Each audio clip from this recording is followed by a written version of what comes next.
وما جعل ازواجکم اللائی تظاہرون منہن امہاتکم، ترجمہ کنز العرفان، اور اس نے تمہاری ان بیویوں کو تمہاری حقیقی مائیں نہیں بنا دیا جنہیں تم ماں جیسی کہہ دو۔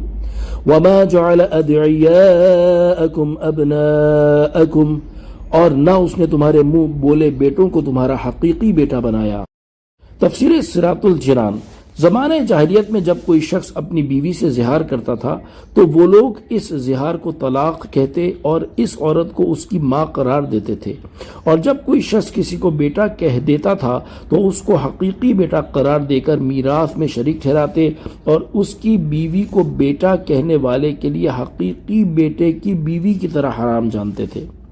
ان کے رد میں یہ آیت نازل ہوئی اور فرمایا گیا کہ جن بیویوں کو تم نے ماں جیسی کہہ دیا ہے تو وہ اس سے تمہاری حقیقی مائیں نہیں بن گئیں، اور جنہیں تم نے اپنا بیٹا کہہ دیا ہے تو وہ تمہارے حقیقی بیٹے نہیں بن گئے اگرچہ لوگ انہیں تمہارا بیٹا کہتے ہوں۔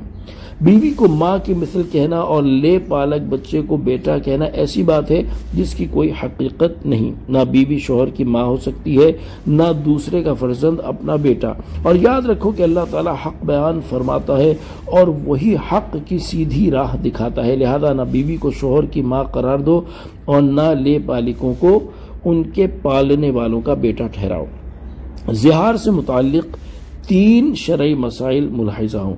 نمبر 1، زہار کا معنی ہے کہ شوہر کا اپنی بیوی یا اس کے کسی جزو شائع جیسے نصف، چوتھائی یا تیسرے حصے کو یا ایسے جز کو جو کل سے تعبیر کیا جاتا ہو، ایسی عورت سے تشبیہ دینا جو اس پر ہمیشہ کے لیے حرام ہو، یا اس کے کسی ایسے عضو سے تشبیہ دینا جس کی طرف دیکھنا حرام ہو۔ مثلا یوں کہا، تو مجھ پر میری ماں کی مثل ہے، یا تیرا سر یا تیری گردن یا تیرا نصف میری ماں کی پشت کی مثل ہے۔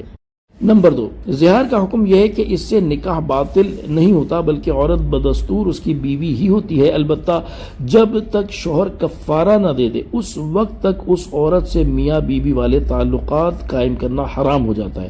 البتہ شہوت کے بغیر چھونے یا بوسہ لینے میں حرج نہیں، مگر لب کا بوسہ شہوت کے بغیر بھی جائز نہیں۔ اگر کفارہ ادا کرنے سے پہلے جماع کر لیا تو توبہ کرے اور اس کے لیے کوئی دوسرا کفارہ واجب نہ ہوا، مگر خبردار پھر ایسا نہ کرے، اور عورت کو بھی یہ جائز نہیں کہ شوہر کو قربت کرنے دے۔ نمبر 3، زہار کا کفارہ یہ ہے کہ ایک غلام آزاد کرے، اور اس کی طاقت نہ رکھتا ہو تو 2 مہینے کے لگاتار روزے رکھے۔ ان دنوں کے بیچ میں نہ کوئی روزہ چھوٹے، نہ دن کو یا رات کو کسی وقت عورت سے صحبت کرے، ورنہ پھر سرے سے روزے رکھنے پڑیں گے۔ اور جو ایسا بیمار یا اتنا بوڑھا ہے کہ روزوں کی طاقت نہیں رکھتا، وہ 60 مسکینوں کو دونوں وقت پیٹ بھر کر کھانا کھلائے۔ نوٹ: زہار سے متعلق شرعی مسائل کی تفصیلی معلومات حاصل کرنے کے لیے فتاوی رضویہ جلد 13 سے زہار کا بیان اور بہار شریعت جلد 2 حصہ 8 سے زہار کا بیان مطالعہ فرمائیں۔